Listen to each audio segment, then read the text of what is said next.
Before you watch any more of this video, I suggest you pause and go download an ad blocker. As a matter of fact, I want you to use Google to find an ad blocker and make sure they don't get another cent off your time, because YouTube and Google can go fuck themselves after their greed-driven change to the partnership policy. I have a link with more details. Now, personally, I don't make anything really from doing this, a grand total of $28 over 4 years, so it doesn't really affect my life.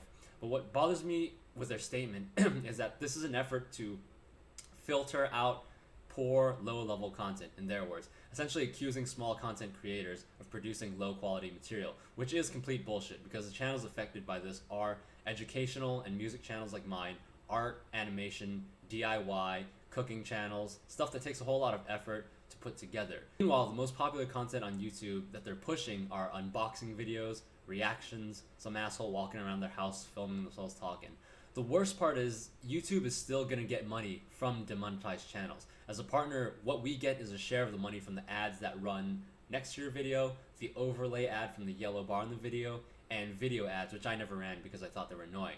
However, the banner ad at the top of the YouTube page and sponsored videos that show up in the sidebar, those go to YouTube, and they're still going to get money from every channel doing this. They're just not paying out advertisements to the small content creators. What this is actually going to do is drive small content creators to rely on sponsors and product placement, which I've commented on before, will interject biases and interfere with the quality of their content.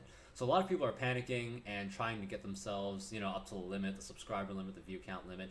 I'm not. Fuck YouTube. Go ahead, use an ad blocker. Don't waste another second of your life on their bullshit. Anyway, since I'm here, I might as well give an update on what's going on with the channel. There's plenty of new music coming. I'm planning at least 2 albums to come out this year. But first I want to do a retrospect on last year. I recently purchased some new recording equipment, especially this, which is an SM57, which is why I did those covers as a test run on recording with this microphone. This is a huge upgrade since previously I used a condenser mic, which is very sensitive to background noise. While it was serviceable for a time, one annoying problem I had to deal with is that it records the clicking sound when you pick strings, especially during tremolo sections for black metal. It really bothered me for a long time. The new microphone is a cardioid microphone, which is sensitive to direction and proximity, while also transmitting very low noise. It does require a more refined recording technique, especially for vocals, but the result is pretty clean. It does capture less natural reverb, which I don't like, and also since I just made a point at the beginning about product placement, this is not a sponsor. I had to pay for this mic myself. I chose this specific mic because I had experience using it as a loaner for the vocals on the Pathway and 1105, and I liked the results. So I wanted to see how it would work on the guitars, which I got to do for the covers, which were Led Zeppelin's No Quarter and Iron Maiden's Hallowed Be Thy Name. And I definitely think there's a big difference in how easy those songs were to produce. As for other news, of course it's been a couple months since I released The Pathway. With every album, there's always been a gradual progression towards the ideal sound that I'm looking for. The first 4 albums were really just learning how to write songs, producing at a basic level. After Origins, I felt like I hit a wall, partially because all the music was written and released in such a short span of time.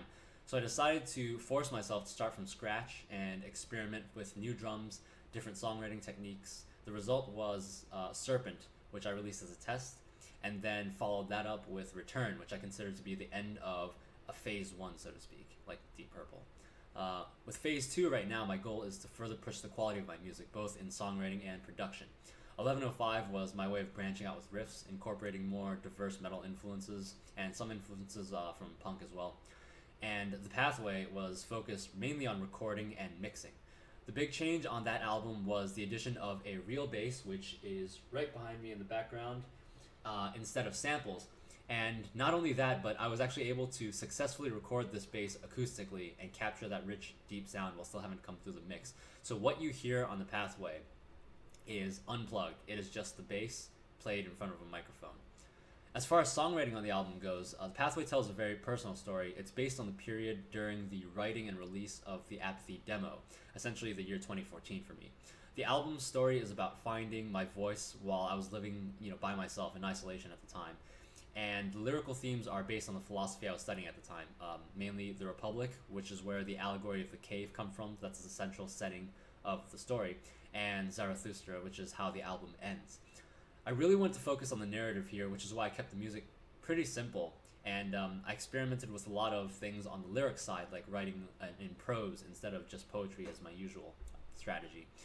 The compositions really just follow my basic style of writing, what I call melodic black metal. Essentially what you would get if you combined all the lessons from my videos.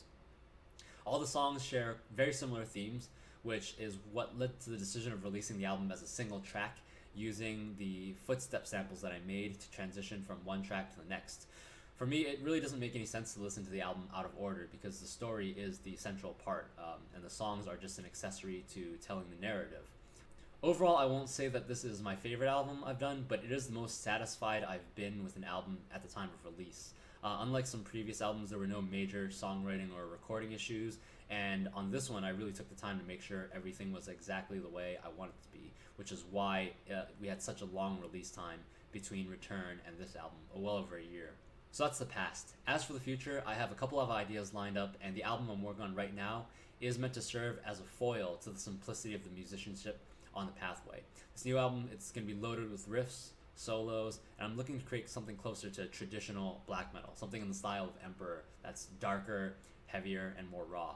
It will be another concept album. At this point, that's my preferred method of songwriting. Right now, the music is mostly finished. In order to once again force myself to do something different, this is the first time I've written music without any lyrics to base off of. Usually, the lyrics come first, and the music is written around that. Hence the previous video that I made about riff weariness, where you force your music to match your lyrics and thus drag out your songs and negatively affect the repeatability of listening to your albums over and over again, because targeting a spring release. And I'm also working on some acoustic material for a second album that's going to come out this year, probably around summer, fall. When I released Return, I also said I was writing a book and that I was going to finish that before releasing any new music. Obviously, 1105, The Pathway came out, there's new music. The book has not been released. Still working on it, and I think it will come out eventually, at some point, before I die. And I guess finally a bit about videos, and probably the reason I'm not panicking over this whole YouTube thing as much as other people are. It's obvious that theory-type video content that my channel is mostly known for has slowed down a lot, and this is really the reason. When I first started writing music, I began to conceptualize a theory on what I was doing. So making the videos was a way of organizing these thoughts and performing a self-analysis to better understand the process in which I was writing songs. It was just purely out of my own interest. But what was even more important was that making the videos allowed me to get the ideas out of my head, and I mean that quite literally. During this time I was pretty obsessed with the theory, and the only way of getting closure from these thoughts were to sit down and to make the videos. That's why I started doing so many at the beginning, 2 or 3 a week. As I started to clear the ideas out, I was able to move on and focus more on the actual songwriting. And the videos naturally slowed down from weekly videos, monthly videos, and at this point it's basically whenever a new idea pops up. So really the videos have stopped because my theory as it currently stands is mostly complete. The music is simply the application of that theory. And the last thing I want to do is push out content just to do it, because YouTube bullshit notwithstanding, I would rather produce high quality content than high volume content, which I believe is the same case with most other small content creators. The only material I have left are the song breakdowns, which I admit I haven't had much interest in doing since I did the last video, which was for Dreamer on Rebirth. Really the Pathway got in the way, and now I'm more excited on writing new music. But it is something that has to be done, because I feel like I am starting to forget how to play the older songs, which is exactly the reason why I wanted to make these videos in the first place. So down the road, I can watch them again and remember what I was doing when I was writing these songs. So hopefully I can find it in me to finish out Rebirth, and that might push me towards more recent songs. I know Origins is somehow my most popular album. I don't know why, I really don't.